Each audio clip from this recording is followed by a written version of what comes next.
नमस्कार, न्यूज की पाठशाला में आप सभी का स्वागत। मैं हूं सुशांत सिन्हा। ये वो पाठशाला जहां सबकी क्लास लगती है। खबर का हर चैप्टर इतने विस्तार से खोलता हूं कि आप उस खबर के मास्टर होकर निकलें। और न्यूज का इकलौता फैमिली शो है, क्योंकि खबर उस अंदाज में है कि आपको क्या बच्चों को भी समझ में आएगी। तो सबसे पहले आपको बताऊं कि पाठशाला में आज आपके लिए क्या क्या लेकर आया हूं। केजरीवाल की शराब नीति पर सबसे कट्टर सच का चैप्टर आज आपके लिए लेकर आया हूं। शराब की वो बोतल जिसमें दिल्ली का पूरा सच है, वो सच ऐसा है कि कईयों का नशा उतर जाए, आज वो आपको बताऊंगा। ज्ञानवापी में मुस्लिम पक्ष ने दिए मंदिर के सबूत क्या? मुस्लिम पक्ष ने मंदिर के सबूत दिए क्या? ज्ञानवापी मामला जिस पर सबने चर्चा छोड़ दी, आज उसके बारे में अपडेट दूंगा। मंदिर तोड़ने वाले औरंगजेब को मालिक किसने कहा, यह भी बताऊंगा। इसके अलावा धर्म के अपमान का डबल स्टैंडर्ड कब तक चलेगा, यह सवाल उठाऊंगा। लेकिन शुरू कर रहा हूं पाठशाला की दिन भर की सारी बड़ी खबरों के एक साथ रिवीजन के साथ, और उसके बाद खोलूंगा दिल्ली का चैप्टर।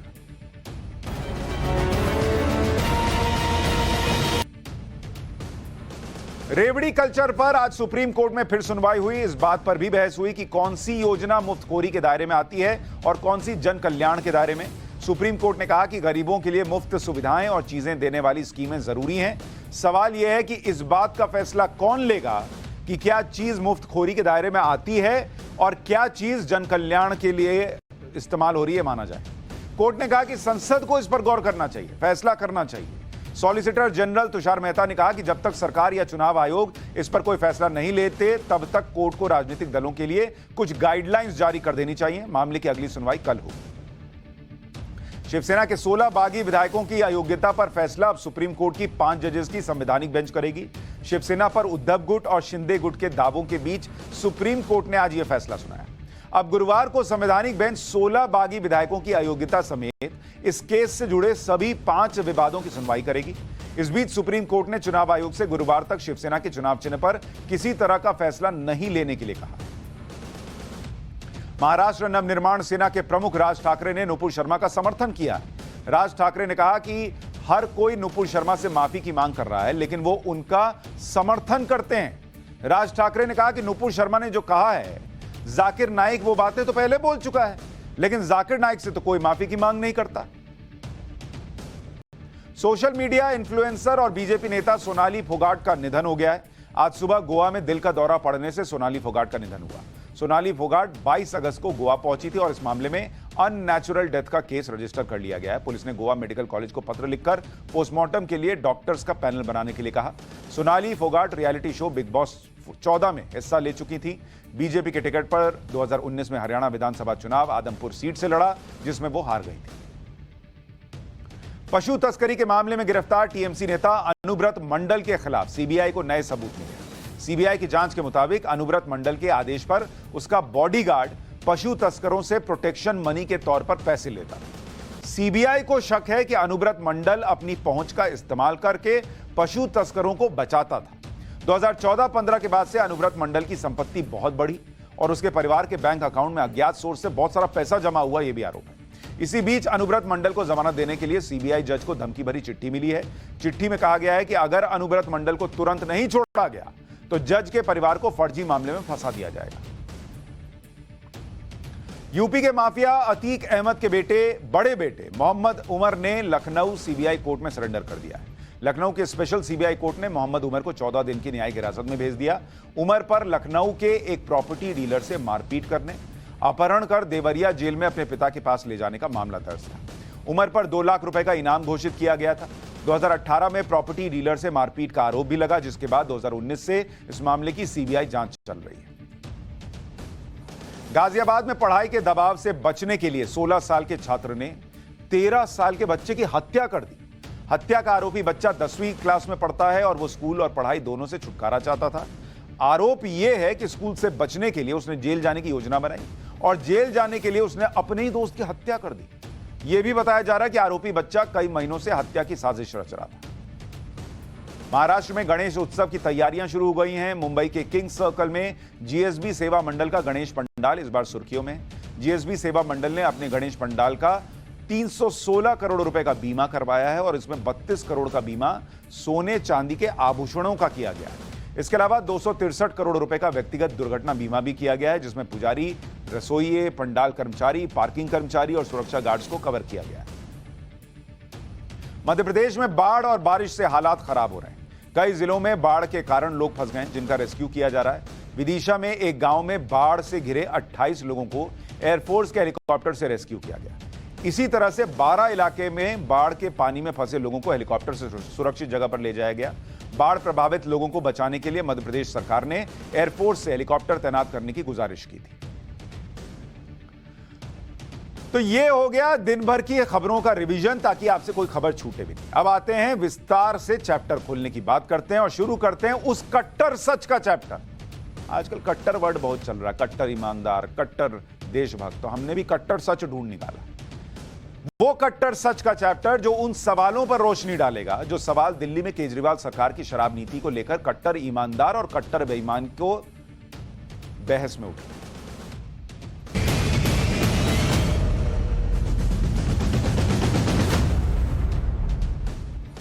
दिल्ली में जब अरविंद केजरीवाल की सरकार ने नई एक्साइज पॉलिसी लागू की थी, तब इसको लागू करने के पीछे 2 तर्क दिए गए। पहला तर्क यह था कि इससे दिल्ली में शराब माफिया का राज खत्म होगा, और दूसरा यह तर्क दिया था कि इससे सरकार का राजस्व बढ़ेगा। लेकिन एक्साइज पॉलिसी को लागू करने में गड़बड़ी के आरोपों पर अब तक जो जांच हुई है, उससे नई कहानी ही सामने आ रही है। इस मामले की जांच करने वाली जांच एजेंसियों ने एक प्राइस कंपैरिजन भी किया है कि नई पॉलिसी और पुरानी पॉलिसी का फर्क क्या है। जांच एजेंसियों के इस कैलकुलेशन का एक चार्ट मेरे पास भी मौजूद है। यह है वो चार्ट। आज इसके बारे में आपको बताऊंगा। हमारे सोर्सेज ने, जांच एजेंसीज में जो हमारे सोर्सेज हैं, उन्होंने ये चार्ट मुहैया कराया। इसमें क्या है अभी आपको बताऊंगा। इसका कैलकुलेशन क्या कहता है बताऊंगा। कैसे नई पॉलिसी से सरकार को नुकसान हुआ या फायदा हुआ यह बताऊंगा, विस्तार से बताऊंगा। लेकिन उससे पहले आपको यह भी बता दूं कि आज मनीष सिसोदिया पर जो ये सारा विवाद चल रहा है, उसमें अरविंद केजरीवाल जी ने यह भी बता दिया कि मनीष सिसोदिया की गिरफ्तारी जो है वो जल्दी ही होने वाली है। वो ये भी बता रहे हैं कि जल्दी ही होने वाली है। एक बार अरविंद केजरीवाल जी को अगर हम सुना दें और उसके बाद ये दस्तावेज क्या कहता है, जरा दर्शकों को दिखाएंगे। क्यों अरविंद केजरीवाल कह रहे हैं, जरा देखिए कि मनीष सिसोदिया जो है वो तुरंत बहुत जल्द अरेस्ट होने वाले हैं।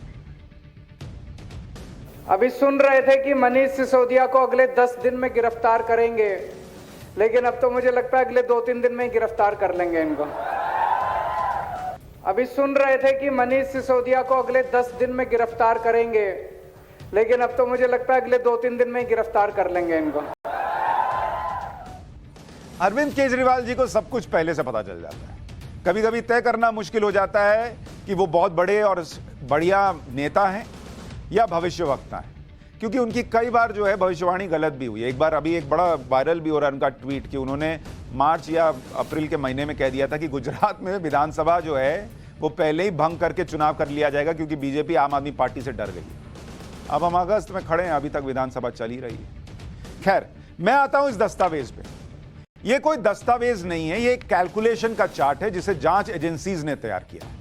इसमें बेंगलुरु की आरके नाम की शराब कंपनी के ब्रांड का उदाहरण दिया गया है और इस कंपनी को पुरानी पॉलिसी में कितना फायदा होता था और नई शराब नीति जो अरविंद केजरीवाल सरकार लाई उसमें कितना फायदा मिला, इसे समझाया गया। हमारे सोर्सेज ने यह निकाल कर दिया। अब इससे आपको बताऊंगा तो आपको एकदम क्लियर हो जाएगा कि नई पॉलिसी में दिल्ली में क्या हो रहा था और पुरानी पॉलिसी में क्या हो रहा था।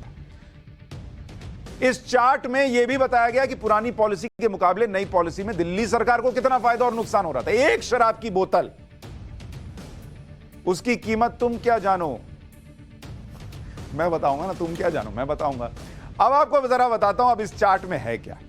बड़ा कमाल का चार्ट है। इसमें दिल्ली में इस चार्ट के आधार पर समझिए कि पुरानी और नई पॉलिसी में सरकार को क्या नुकसान और फायदा हो रहा था। इसमें जो कंपनी है, जिस कंपनी के ब्रांड की शराब की बोतल बताई गई है, उसका नाम है आरके।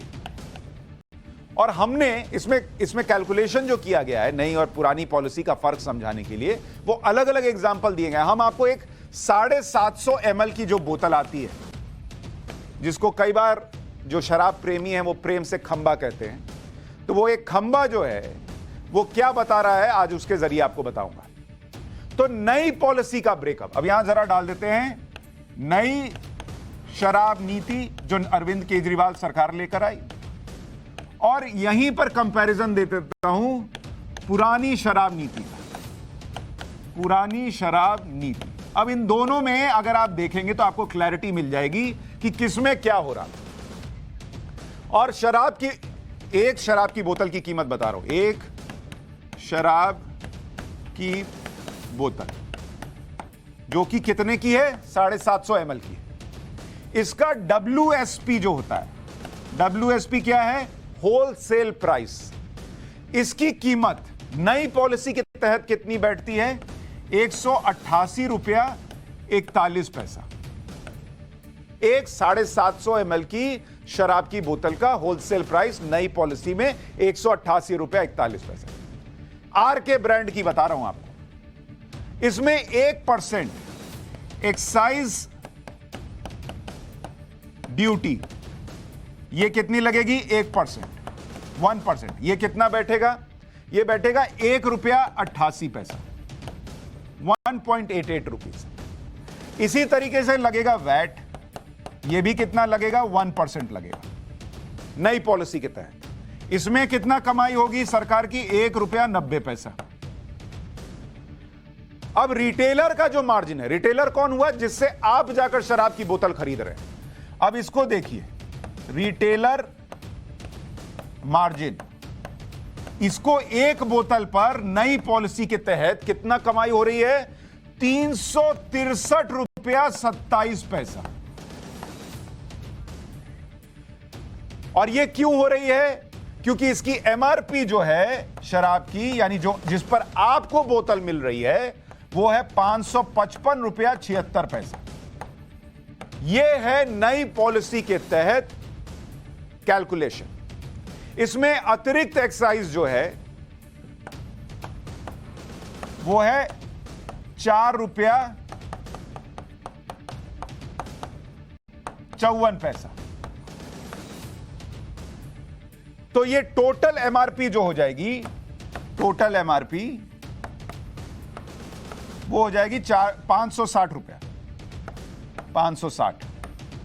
ठीक है, ये नई शराब नीति के तहत 750 ml की एक बोतल आरके ब्रांड की, उसकी कीमत क्या बैठ रही है, 560 रुपया, जिसमें जो रिटेलर बेचने वाला है उसकी कमाई है 363 रुपया। अब ये पकड़ के चलिए, अभी आपको विस्तार से बताऊंगा। अब पुरानी पॉलिसी में इसी आरके ब्रांड की 750 ml की एक शराब की बोतल की क्या कीमत बैठती थी, उसमें होलसेल प्राइस बैठता था, यहां होलसेल प्राइस वो उसके सामने दिखा रहा हूं, 166 रुपया 73 पैसा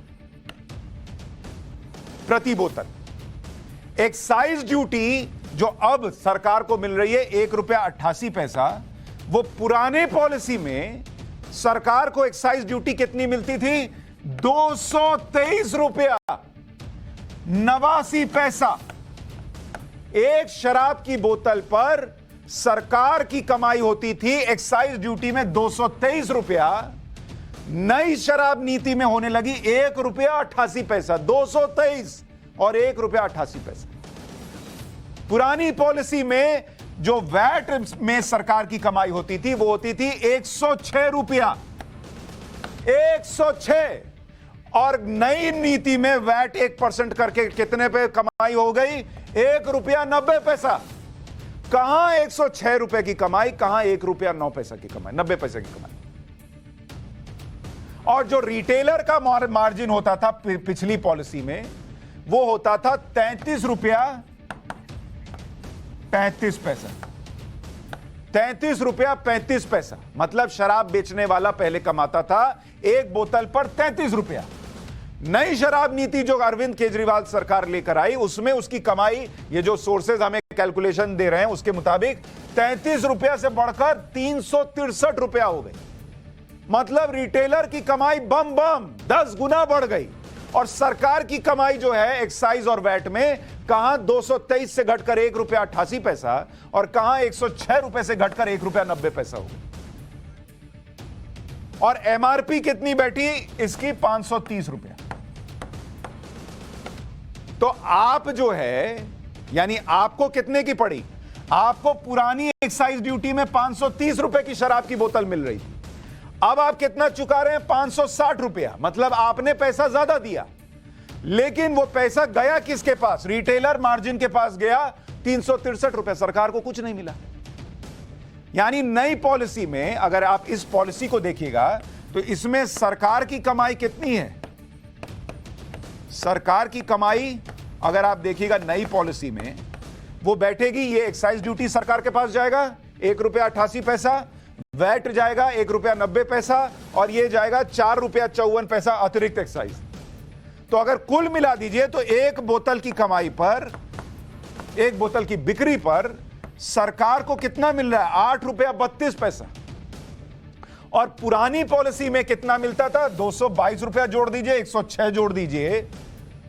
यानी पहले सरकार की कमाई होती थी, इसका कंपैरिजन कर दीजिए, वर्सेस यहां लिख रहा हूं। पहले सरकार की कमाई होती थी एक बोतल पर 329 रुपया 89 पैसा। अब आप सोचिए कि नई पॉलिसी और ये पुरानी पॉलिसी,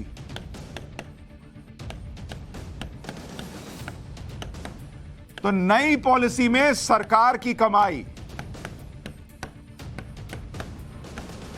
ये है 8 रुपया 32 पैसा एक बोतल की बिक्री पर, और पहले होती थी 329 रुपया 89 पैसा एक बोतल की बिक्री पर। अब आप बताइए ये कैसी नई पॉलिसी है जिसमें कि सरकार को 329 रुपया से कमाई घटकर आ जाए 8 रुपया 32 पैसा।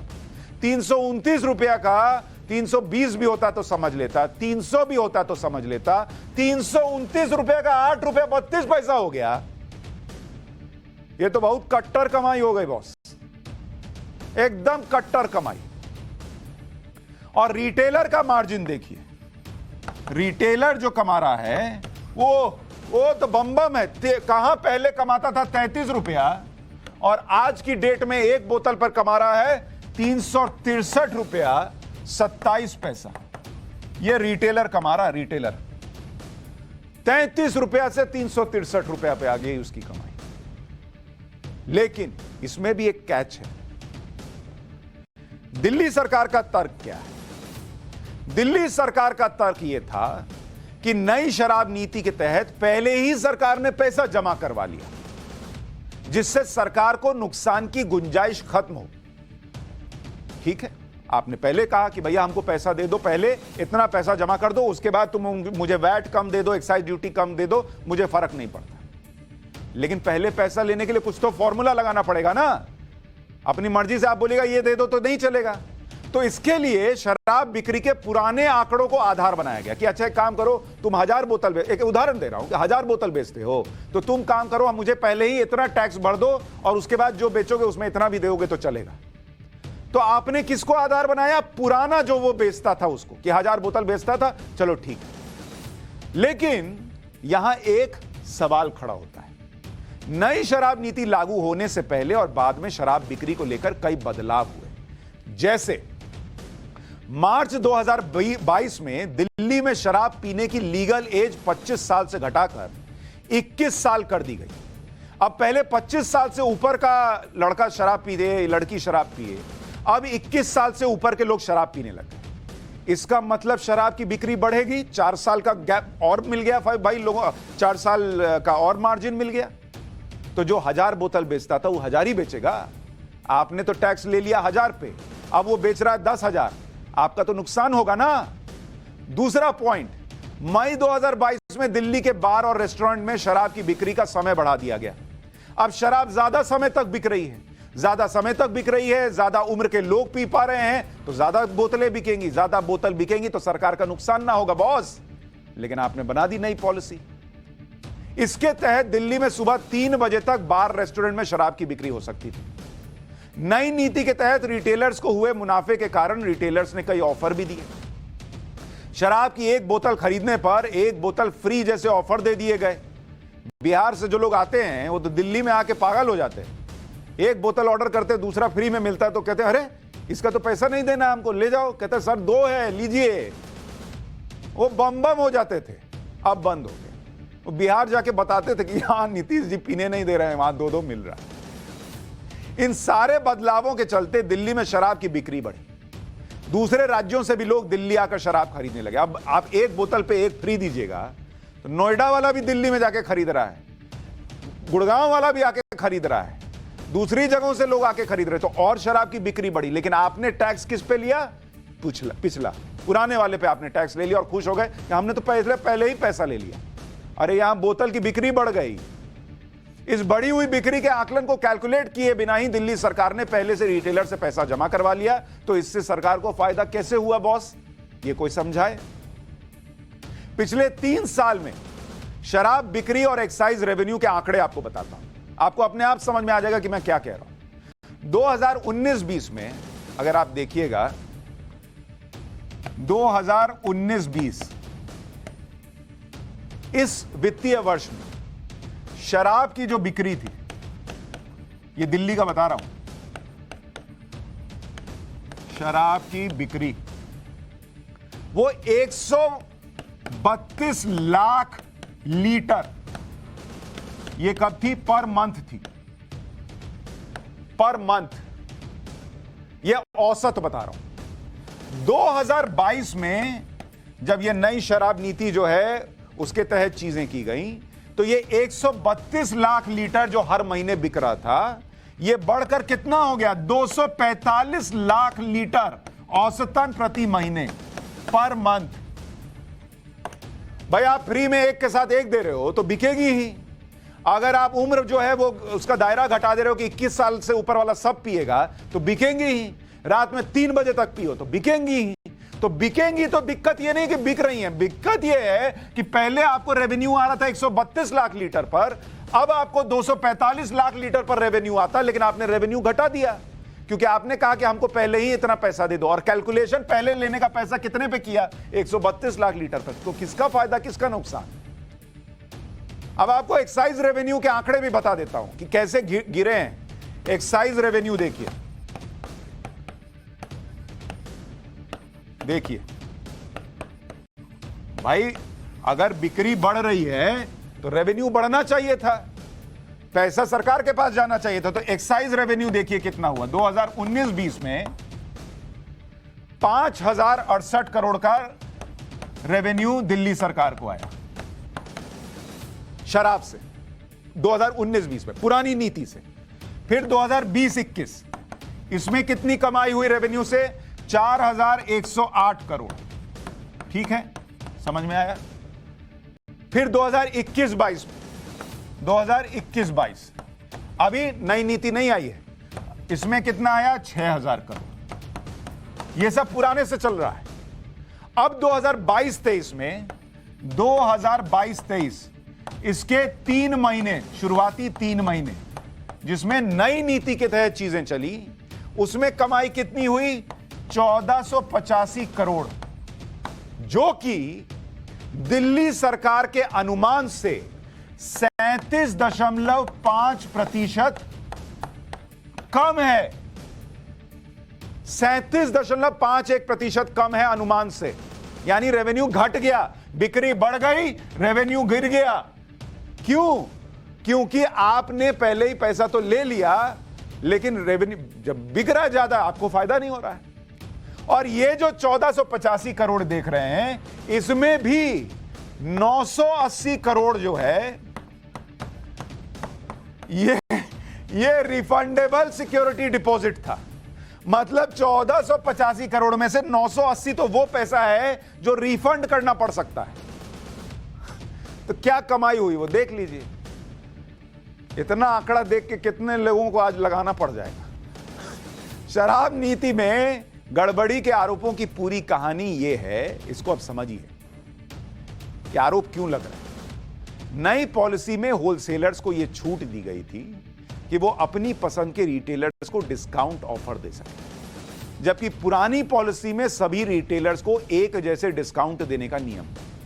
इसलिए नई पॉलिसी में होलसेलर्स की मदद से कुछ चुने हुए चुनिंदा रिटेलर्स ने खूब कमाई की, यह आरोप लगा। क्योंकि कुछ जिसको देना दिया, जो दूसरे को नहीं दिया, क्योंकि होलसेलर से जो भारी डिस्काउंट मिल रहा था उसी से कुछ रिटेलर्स ने दिल्ली में 1+1 का ऑफर देना शुरू कर दिया, यानी एक बोतल खरीदने पर एक बोतल फ्री। इस तरह का ऑफर देना बाकी रिटेलर्स के लिए मुश्किल था, जिन्हें होलसेलर्स से भारी डिस्काउंट नहीं मिलता था। अब उसको तो वो तो ऑफर दे नहीं पा रहा है। तो हुआ क्या कि इन रिटेलर्स की प्राइसिंग की वजह से दिल्ली के आधे से ज्यादा रिटेलर्स टिक नहीं सके और इन्होंने अपने लाइसेंस सरेंडर कर दिए। उधर दिल्ली सरकार ने इन बंद हुए रिटेल जोन्स को रीटेंडर करने की जगह मौजूदा रिटेलर्स को ही बंद रिटेल जोन से प्रॉफिट डबल करने की मंजूरी दे दी।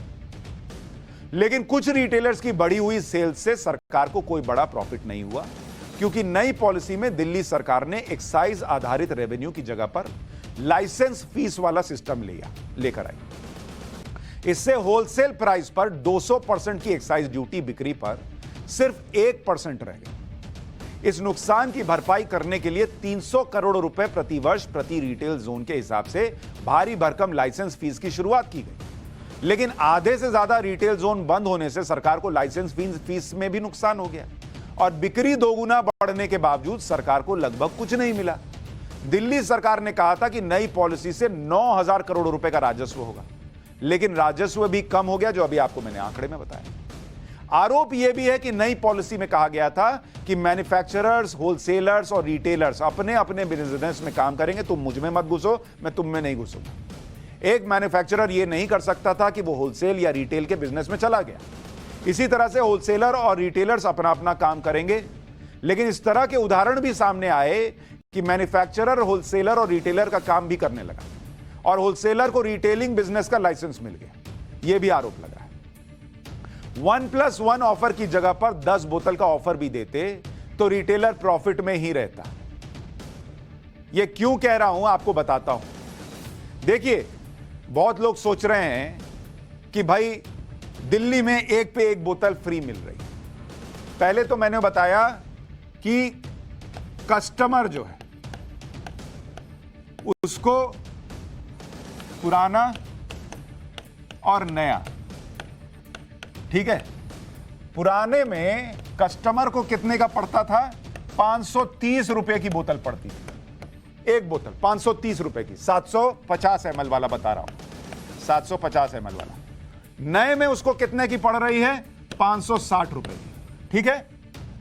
अब वो इस बात से खुश है कि मैंने तो 530 रुपया की जगह 560 रुपया दिया, मतलब 30 रुपया एक्स्ट्रा दिया, लेकिन मुझे 30 रुपए में एक के बदले एक मिल गई, मतलब मुझे तो दूसरी बोतल 30 रुपए की पड़ी। लेकिन बॉस, आपको वो पड़ी 30 रुपए की आपके हिसाब से, लेकिन जो सरकार के पास कमाई जाती और वो आप पर इस्तेमाल होती, उसका क्या फर्क आया वो देखिए।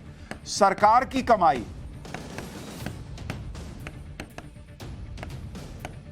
और रिटेलर की कमाई, इसको देखिएगा, तब आपको समझ में आएगा कि आपका 30 रुपया देश पर, राज्य पर कितना भारी पड़ा। सरकार की कमाई पुराने में जो होती थी वो नए में हो गई 8 रुपया 32 पैसा एक बोतल पर, और पुराने में होती थी करीब 329 रुपया, 329 रुपये। और रिटेलर का मार्जिन जो पुराने में होता था 33 रुपया, आपको राउंड फिगर में बता रहा हूं, वो बढ़कर हो गया 363 रुपया। अब आप इसको जरा समझिए, बड़ा सिंपल गणित है। जो पहले एक बोतल पे 33 रुपया कमाता था, अब वो एक बोतल पे 363 रुपया कमा रहा है। वो तो आपको एक नहीं 10 बोतल फ्री दे सकता है, फिर भी मुनाफे में रहेगा, फिर भी मुनाफे में रहेगा। तो वो आपको एक के बदले 2 बोतल दे रहा है, आप भी बम बम कि अरे ये 530 क्या 560 दे रहे हैं और हमको 2 बोतल मिल रही है। लेकिन नुकसान किसका हो रहा है? 2 बोतल तो आप लेके चले गए, लेकिन सरकार को जो 329 रुपया मिलना था वो घट के हो गया 8 रुपया 32 पैसे। और जो उधर एक मुश्त पैसा लिए वो भी इस नुकसान की भरपाई नहीं कर पा रहा है, यह कहा जा रहा है। यहां हुआ नुकसान, यह आरोप लग रहा है। यह जो हमारे पास सोर्सेज ने हमें जानकारी दी उसके हिसाब से आपको बता रहा हूं। दिल्ली के एक्साइज विभाग के आंकड़े बताते हैं कि 2022-23 के पहले 3 महीने, मतलब अप्रैल, मई, जून में, आप देखिए, मैं क्यों बार बार कह रहा हूं कि शराब की बिक्री बढ़ी लेकिन सरकार को फायदा नहीं हुआ। 2022-23 जो वित्तीय वर्ष है, इसके 3 महीने अप्रैल, मई और जून, ये 3 महीने में क्या हुआ, विस्की की बिक्री जो है, विस्की की बिक्री ये कितनी बढ़ी? ये बढ़ी करीब करीब 60%, 59.46% बढ़ गई विस्की की बिक्री। और वाइन की कितनी बढ़ी? वाइन की बढ़ी 87%, 87.25%। अब आप सोचिए कि नई पॉलिसी में अगर पुरानी पॉलिसी की तरह ही एक्साइज ड्यूटी और वैट ड्यूटी ली जा रही होती तो राजस्व में कितना फायदा होता, क्योंकि ये तो बढ़ा लेकिन राजस्व सरकार का बढ़ा नहीं। लाइसेंस वाली दुकानों ने भी लाइसेंस का एक्सटेंशन करने से मना कर दिया, जिससे पहले 849 दुकान जो है वो लक्ष्य था कि इसमें खोल देंगे नई पॉलिसी के तहत। लेकिन वही जो अभी आपको मैंने बताया कि कई जगह पर नुकसान होने लगा, क्योंकि कुछ को फायदा मिल रहा था, कुछ को नहीं मिल रहा था, तो ये घटकर 468 दुकान रह गई। तो सरकार को वहां से जो रेवेन्यू आना था वो भी नहीं आया। इससे नई एक्साइज नीति का मुख्य उद्देश्य ही खत्म हो गया कि सभी इलाकों में दुकानों का सामान बंटवारा होगा और सरकार की कमाई बढ़ेगी। अब ये जो आंकड़े हैं, जानकारी है, वो आपके सामने रख दिया। अब एजेंसी जांच करेंगी, वो इसको और खंगालेंगी, तलाशेंगी। सिसोदिया जी जेल जाएंगे नहीं जाएंगे मुझे नहीं पता, जाएंगे अंदर क्या बताएंगे मुझे नहीं पता, और बताएंगे और इसको कैसे समझाएंगे ये भी मुझे नहीं पता। लेकिन कट्टर ईमानदार और कट्टर बेईमानी की बहस में ये वो कट्टर सच है जो आपको जानना चाहिए था, मुझे लगा, मैंने बताया। अब इस पर जो आपकी राय है वो आप ट्वीट करके और बाकी माध्यम से हमें जरूर बताइएगा। पाठशाला में अब ज्ञानवापी केस में औरंगजेब की एंट्री का चैप्टर।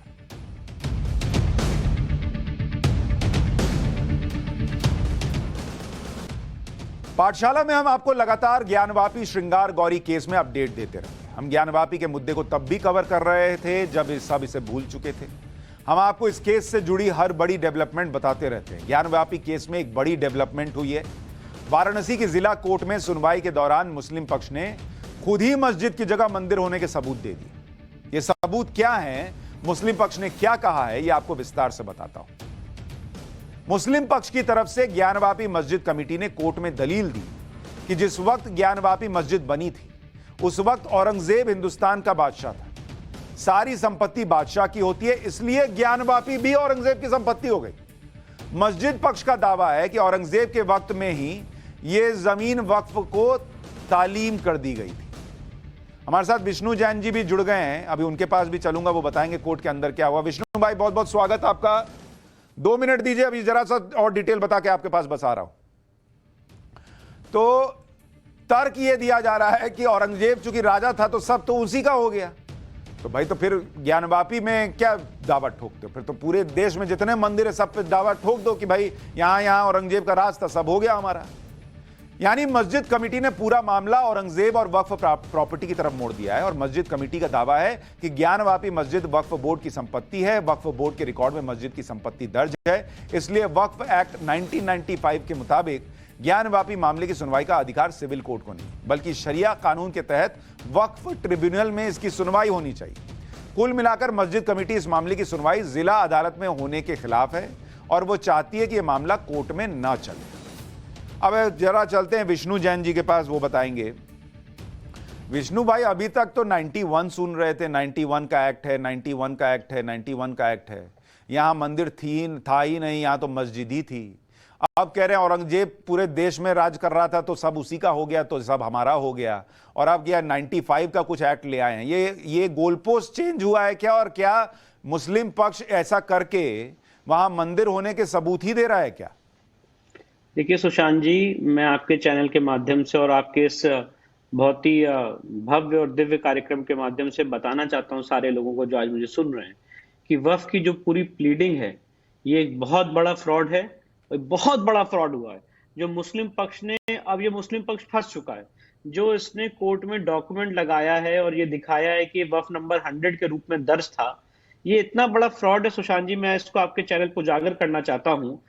उन्होंने जो डॉक्यूमेंट लगाया है वो लगाया आलमगीर मस्जिद का, जो बिंदु माधव को तोड़ के बनाई गई, और उस वफ नंबर 100 को कहते हैं कि वो इसी संपत्ति के लिए है। थ्रू आउट इन सारे रेवेन्यू रिकॉर्ड्स, इनके खुद के डॉक्यूमेंट में इस मस्जिद को, इनफैक्ट दीन मोहम्मद के जजमेंट में इस मस्जिद को डिफाइन किया गया है ज्ञान व्यापी मस्जिद। अब ये कहते हैं ज्ञान व्यापी मस्जिद मतलब आलमगीर मस्जिद, जो दूसरी जगह यहां से 2 किलोमीटर दूर। तो जो उस मस्जिद का वफ का डॉक्यूमेंट है वो यहां पे दिखा रहे हैं, पहली बात। दूसरी बात, मैं ये बात कहना चाहता हूं कि औरंगजेब ने जो काम किया, औरंगजेब ने अगर वफ डीड की, यही सवाल दीन मोहम्मद में जज साहब ने उनसे पूछा था, और ये फाइंडिंग रिकॉर्डेड है दीन मोहम्मद के जजमेंट में कि औरंगजेब ने वफ किया था, तो वफ डीड लाके दिखाइए, नहीं दिखा पाए थे। और यही कारण है आज तक ये रिकॉर्ड है कि ज्ञान व्यापी मस्जिद को वफ प्रॉपर्टी के रूप में दर्ज नहीं किया गया। मिनिस्ट्री ऑफ माइनॉरिटी अफेयर्स की एक वेबसाइट है जिसे कहते हैं Waqf management system of India, उसके तहत उसका हमने ऑफिशियल डेटा निकाला। उस ऑफिशियल डेटा में सुशांत जी ना कोई वफ का गैजेट नोटिफिकेशन है, वफ कब क्रिएट किया इसका कोई मेंशन नहीं है, किसने क्रिएट किया इसका कोई मेंशन नहीं है। और अब क्या कह रहे हैं, अब इन्होंने अपने गोल पोस्ट ही नहीं चेंज किया है, टोटल एक फोर्ज और फैब्रिकेटेड स्टोरी लोगों के सामने दी जा रही है, और कहा जा रहा है कि जो आलमगीर मस्जिद यहां से 2 किलोमीटर दूर है वो यही मस्जिद है। और इसी के लिए विष्णु भाई, ये कहते वक्त क्या उनको ये अंदाजा नहीं है कि ये तो डॉक्यूमेंट पे टिकेगा नहीं और वो और फंस जाएंगे कोर्ट में? एक्चुअली क्या होता है सुशांत जी, हमारे देश में एक बहुत बड़ी सी प्रीधारणा है और एक लोगों के अंदर प्रीनोशन है कि जैसे ही कोई वफ कहता है लोग मान लेते हैं कि, या जैसे कोई मस्जिद कहता है लोग मान लेते हैं कि हाँ वो मस्जिद। ये हमने कोर्ट के सामने साबित किया है डॉक्यूमेंट्स के, अपने पहले के आर्गुमेंट्स के दौर में, कि यहाँ पे कोई वफ क्रिएट नहीं हुई, ना कभी यहाँ कोई गजट नोटिफिकेशन हुआ। ये बहुत इंपॉर्टेंट बात है, कोई गजट नोटिफिकेशन नहीं हुआ। और दूसरी इंपॉर्टेंट बात मैं आपके सामने, क्योंकि बहुत ही आपका प्रतिष्ठित चीज है, हर आदमी देखता है, नॉलेज में बताना चाहता हूं। सुप्रीम कोर्ट का एक जजमेंट है रमेश गोविंद राम वर्सेस सुगरा हुमायूं मिर्जा वफ 2010 8 SCC पेज 726। इसमें सुप्रीम कोर्ट ने होल्ड किया है कि अगर हिंदू और मुस्लिम के बीच में डिस्प्यूट है तो वो कभी भी वफ ट्राइब्यूनल में नहीं जाएगा, ना वो वफ एक्ट से गवर्न होगा। अगर आज मेरे और मुस्लिम के बीच में डिस्प्यूट है तो मैं वफ ट्राइब्यूनल में थोड़ी ना जाऊंगा, ना शरिया कोर्ट में जाऊंगा, मैं सिविल कोर्ट में जाऊंगा। ये सुप्रीम कोर्ट होल्ड कर चुका है। इन सारी चीजों के बाद, और एक बात और बताना चाहता हूं, इन अभयनाथ यादव जी ने आर्ग्यूमेंट किया था कि वफ बाय यूजर है। वफ बाय यूजर तब होता है जब उसके क्रिएटर का पता नहीं होता है। अब जो नए वकील साहब आए हैं, इन्होंने बहस की कि नहीं, ये वफ बाय यूजर नहीं है, इसको औरंगजेब ने वफ डीड इसको किया था। वफ डीड कहां है हमें नहीं पता, कब किया था हमें नहीं पता, कब गजेट हुआ नहीं पता, किसने क्रिएट किया नहीं पता, मुतवल्ली कौन है नहीं पता। और जो मिनिस्ट्री ऑफ माइनॉरिटी अफेयर्स की वेबसाइट है उसमें इस प्रॉपर्टी की लोकेशन शो की है मड़ुआ डी, जो आज की प्रेजेंट प्रॉपर्टी से 10 किलोमीटर दूर है। तो ये टोटल पूरा सिर्फ गुमराह करने का, डिविएट करने वाली बात है। और इसीलिए कोर्ट के सामने हमने अपने पहले के आर्गुमेंट में भी क्लैरिफाई किया है, कल भी क्लैरिफाई करेंगे। और मैं ये बात आपके चैनल के माध्यम से कहना चाहता हूं कि इस केस में जहां एक पक्ष हिंदू हो दूसरा पक्ष मुस्लिम हो, वहां पे वफ एक्ट अप्लाई नहीं होता है। सुप्रीम कोर्ट ऑलरेडी 2010 में ये बात होल्ड कर चुकी है। अच्छा विष्णु भाई, ये जो तर्क दिया जा रहा है कि औरंगजेब तो भाई बादशाह था तो सब उसी का हो गया, तो इस लॉजिक से तो भाई 1670 में मथुरा का केशव राय मंदिर गिराया था, तो और इसका तो जिक्र है कि मासरे आलमगिरी में के मुताबिक कि मथुरा का मंदिर तोड़कर वहां से मूर्तियां लाकर आगरा में मस्जिद की सीढ़ियों के नीचे दफनाई गई थी। तो फिर आप इस तरह से तो जाइएगा तो फिर आप कहिएगा कि सारे मंदिर जो हैं वो आप वहां मस्जिद ही थी फिर, या मस्जिद ही हो मानी जाएगी? आपने बहुत अच्छा सवाल पूछा, इसका मैं डायरेक्ट जवाब देना चाहता हूं। काशी विश्वनाथ के केस में अगर वो मानते हैं औरंगजेब बादशाह था, तो ये भी मानना पड़ेगा आज के संवैधानिक इंडिया में जो राज्य सरकारें हैं और जो केंद्र सरकारें हैं वो भी आज इस देश की सॉवरेन पावर्स एक्सरसाइज कर रही हैं। तो यूपी सरकार ने काशी विश्वनाथ में एक स्पेशल एक्ट लाया था जिसे कहते हैं काशी विश्वनाथ एक्ट 1983, और उसके सेक्शन 2, 3, 4, 5 के तहत इस पूरी प्रॉपर्टी को देवता में निहित किया जा चुका है। तो अगर औरंगजेब ने कोई गलती की थी उस बादशाह ने, तो इस बादशाह ने, आज के सॉवरेन ने उसको रेस्टोर कर दिया है इस डेमोक्रेटिक सेटअप में। और सुप्रीम कोर्ट ने राम मंदिर के केस में ये बात कही है कि अगर सॉवरेन ने कोई काम किया इतिहास में, और यही पराशरन साहब का आर्गुमेंट था सुप्रीम कोर्ट के सामने राम मंदिर में, कि अगर कोई हिस्टोरिकल रॉन्ग हो जाए, कोई गलती हो जाए, तो क्या आज उसे रेक्टिफाई किया जा सकता है? तो सुप्रीम कोर्ट ने कहा यस, उसे रेक्टिफाई किया जा सकता है अगर आज का सॉवरेन उसे मान ले। और काशी के केस में यहां का जो सॉवरेन है वो एक स्पेशल एक्ट लाके इस पूरी प्रॉपर्टी को, पूरी संपत्ति को ज्ञानव्यापी मंदिर की संपत्ति घोषित कर चुका है और दीन मोहम्मद के जजमेंट को ओवर रूल किया जा चुका है। ये सारी बातें बहुत ही विस्तृत रूप से करीब सुप्रीम कोर्ट के 25 जजमेंट, अपना रिटर्न कंपाइलेशन, सारी बातें हम कोर्ट के सामने रख चुके हैं और अब ये रिजॉइंडर की इनकी प्रक्रिया, इसका हम जवाब देंगे और हमें पूरी उम्मीद है, कल माननीय न्यायालय ने इसको 11:30 बजे इसकी हियरिंग निर्धारित की है, हमें पूरी उम्मीद है कि कल इस मामले की हियरिंग कंक्लूड होगी और हम जिन 4 प्लेंटिफ्स को रिप्रेजेंट कर रहे हैं उनका पक्ष रख के कोर्ट के सामने गुजारिश करेंगे कि इसमें जजमेंट रिजर्व करें और लोगों के सामने फैसला। यानी फैसले से बहुत दूर नहीं है ये मामला और जो बातें वहां हो रही हैं उसकी एक एक डिटेल हम पाठशाला में बता रहे हैं और तब भी बता रहे हैं जब इसकी चर्चा लोग नहीं कर रहे। और विष्णु जैन जी का भी बहुत धन्यवाद कि वो बार बार आकर कार्यक्रम में एक एक डिटेल बहुत बहुत गहराई से बताते हैं। और विष्णु जैन जी और इनके पिताजी जो हैं उनका लोग भी बहुत धन्यवाद कर रहे हैं कि जिस तरह से मजबूती से आप इस केस को लड़ रहे हैं। विष्णु भाई बहुत बहुत धन्यवाद पाठशाला में जुड़ने के लिए आपका।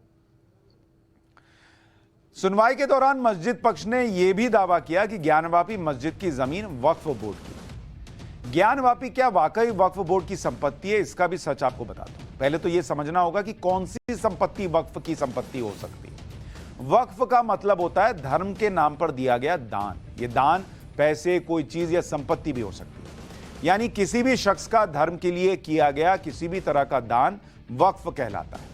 अगर किसी प्रॉपर्टी को लंबे वक्त तक धर्म के काम में इस्तेमाल किया जा रहा है तो उसे भी वक्फ माना जा सकता है। अगर कोई किसी संपत्ति को एक बार दान या वक्फ कर देता है तो उसे वापस नहीं लिया जा सकता है। ज्ञानवापी मस्जिद वक्फ की प्रॉपर्टी है या नहीं, इसे समझने के लिए यह जानना जरूरी है कि कौन सी प्रॉपर्टी वक्फ के तहत आती है। प्रॉपर्टी वक्फ दान है या नहीं, इसकी परिभाषा 1995 एक्ट के ही सेक्शन 3 में दी गई। यहां वक्फ की परिभाषा है कि कोई भी ऐसी चल या अचल संपत्ति जो मुस्लिम लॉ द्वारा मान्यता प्राप्त किसी धार्मिक या चैरिटेबल काम के लिए पूरी तरह से दान में दी गई है, वो आएगी वक्फ की प्रॉपर्टी में। यानी वक्फ बोर्ड उन्हीं संपत्तियों पर दावा कर सकता है जो इस्लाम को मानने वाले व्यक्ति ने धार्मिक और सामाजिक कार्य के लिए दान में दी हो, वो भी तब जब संपत्ति किसी ट्रस्ट या संस्था के नाम पर रजिस्टर्ड हो। अब अगर ज्ञानवापी केस में मुस्लिम पक्ष को माने तो औरंगजेब ने मस्जिद की जमीन दान दे दी, जिस पर अब वक्फ बोर्ड का कब्जा है। अब जो जमीन औरंगजेब की थी ही नहीं, वो उसे वक्फ के लिए कैसे दान दे सकता है? औरंगजेब उस जमीन का लीगल मालिक था ही नहीं, तो फिर वो संपत्ति को कैसे दान दे सकता है? और जब ये मस्जिद वक्फ की संपत्ति ही नहीं है तो इस पर वक्फ एक्ट लागू कैसे हो सकता है? वक्फ कानून 1995 के मुताबिक कोई भी विवादित प्रॉपर्टी जो एक समय में वक्फ प्रॉपर्टी के तौर पर रजिस्टर्ड थी, उसे वक्फ एक्ट 95 के बाद दोबारा रजिस्टर्ड करने की जरूरत थी। लेकिन ज्ञानवापी के केस में ऐसा नहीं किया गया। इसके अलावा वक्फ कानून 1995 सिर्फ मुस्लिमों की संपत्ति के विवाद से जुड़ा है।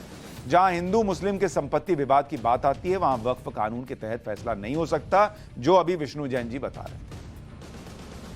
तो यह है ज्ञानवापी केस में अभी तक का अपडेट जो आप जानना चाहते थे। पाठशाला में अब धर्म के अपमान पर देश में चल रहे डबल स्टैंडर्ड का चैप्टर।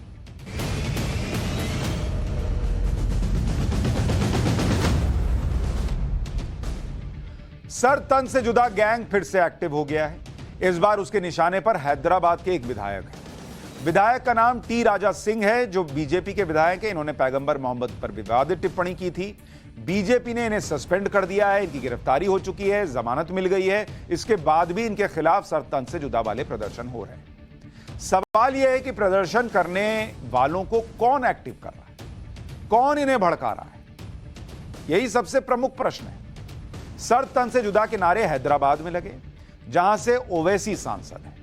टी राजा के विवादित बयान के बाद उनके खिलाफ प्रदर्शन हो रहे हैं और इन विरोध प्रदर्शन में उसी तरह की नारेबाजी हो रही है जिस तरह की नारेबाजी नुपुर शर्मा के खिलाफ हो रही है। सुनिएगा।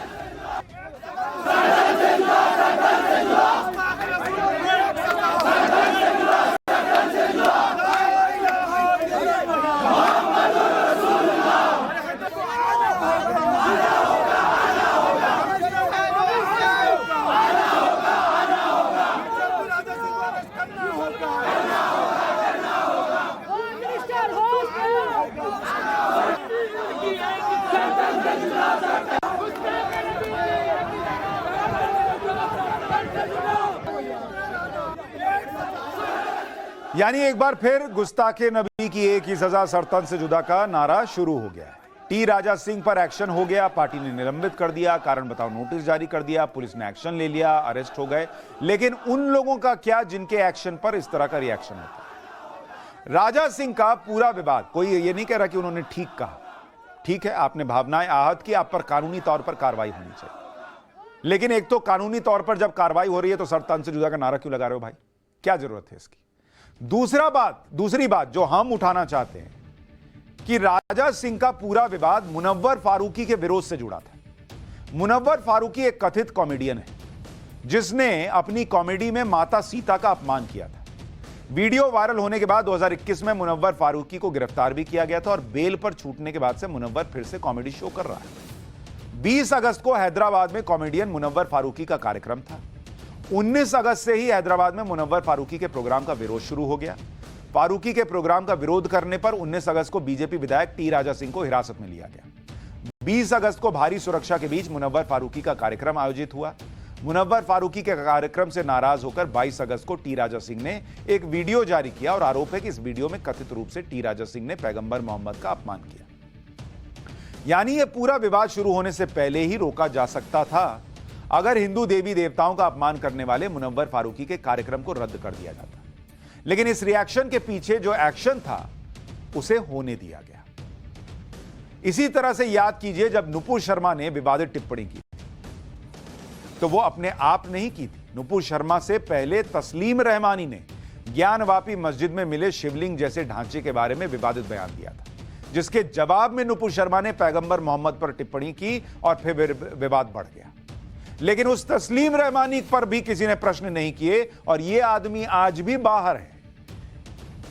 और नुपुर शर्मा, जान का खतरा, रेप की धमकियां, कहां है नुपुर शर्मा किसी को पता भी नहीं।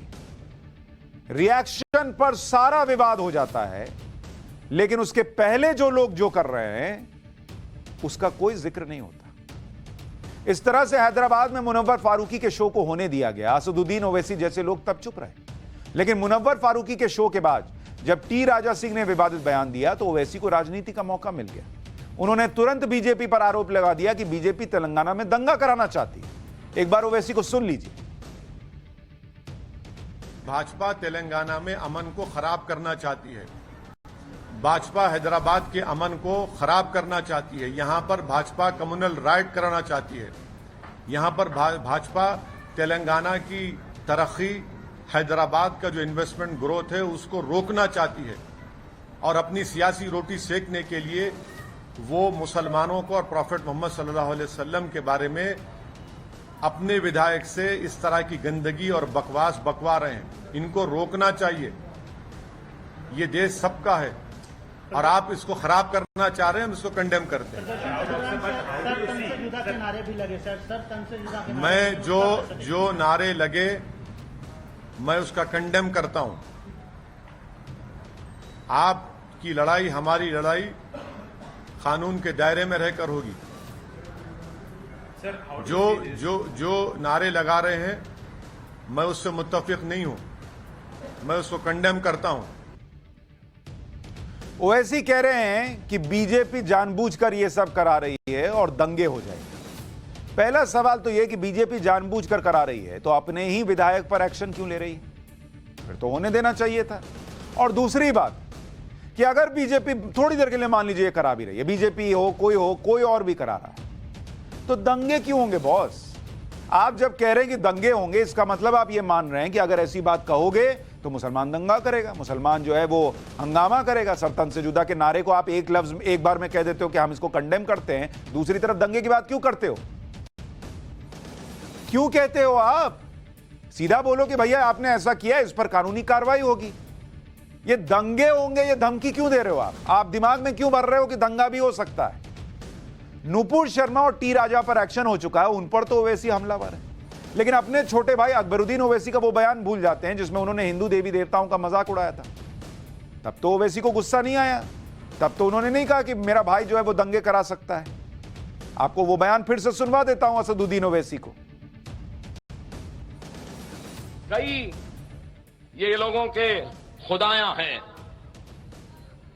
वो क्या क्या जो पूजा करते हैं, कितने राम लक्ष्मण दुर्गा लक्ष्मी फुला क्या क्या है, कितने वही हर 8 दिन में एक नया पैदा हो जाता है। अब तो नए आ गए, गणेश थे वो थे बहरहाल, अब हनुमान जयंती आ गई, रामनवमी आ गई, लक्ष्मी मालूम थी, ये भाग्य लक्ष्मी आज तक नहीं सुने, ये कौन सी नहीं है भाई। और दुर्गा सुने, ये सुने, बहरहाल मैं क्या बोलूं, कैसे कैसे नामा है। ये मुबारक महफिल में वो मनुष्य नामों को लेके खराब करना नहीं चाहता। असदुद्दीन ओवैसी को अपना भाई नहीं दिखेगा, अपने भाई के लफ्ज नहीं दिखेंगे, हिंदू देवी देवताओं का अपमान किया ये नहीं दिखेगा। सरतन से जुदा गैंग टी राजा सिंह और नुपुर शर्मा के बयान पर तो हंगामा करने लगता है, लेकिन अकबरुद्दीन ओवैसी और महुआ मोइत्रा के बयान पर सब चुप हो जाते हैं। अब से कुछ महीने पहले ही फिल्म मेकर लीना मणिमेकलाई ने मां काली का विवादित पोस्टर जारी किया था। इस पोस्टर में मां काली को सिगरेट पीते हुए दिखाया गया था, लेकिन पोस्टर जारी करने वाली फिल्म मेकर लीना मणिमेकलाई के खिलाफ कहीं भी सरतन से जुदा के नारे नहीं लगे और लगने भी नहीं चाहिए। किसी ने नहीं कहा कि यह तो दंगे करा देगी। कानून के मुताबिक कुछ जगहों पर एफआईआर दर्ज की गई, लेकिन लीना मणिमेकलाई की गिरफ्तारी नहीं। इसी तरह टीएमसी की सांसद है महुआ मोइत्रा, उन पर मां काली के अपमान का आरोप लगा, उनके खिलाफ एफआईआर दर्ज हुई, लेकिन अब तक उनकी गिरफ्तारी नहीं हुई। ओवैसी जैसे लोग ममता बनर्जी से महुआ मोइत्रा को पार्टी से निकालने की भी मांग नहीं कर रहे। यहां सबको यह बात समझनी होगी कि किसी भी धर्म का अपमान करना गलत है, किसी भी धर्म का। इस मामले में डबल स्टैंडर्ड नहीं होना चाहिए, क्योंकि इससे ही एक्शन और रिएक्शन की चेन बनती है और फिर मामला बिगड़ जाता है। अगर वक्त पर हिंदू देवी देवताओं का अपमान करने वालों पर एक्शन ले लिया गया होता तो इस तरह का रिएक्शन नहीं होता। इसलिए जरूरी है कि एक्शन और रिएक्शन का चेन टूटना चाहिए। कोई भी व्यक्ति किसी भी धर्म का अपमान करता है तो उस पर कानूनी कार्रवाई कीजिए। यह किसी एक धर्म पर लागू नहीं हो सकता। पाठशाला में आज के लिए इतना ही। इन बातों पर जरा सोचिएगा। एक छोटा सा ब्रेक लेगा।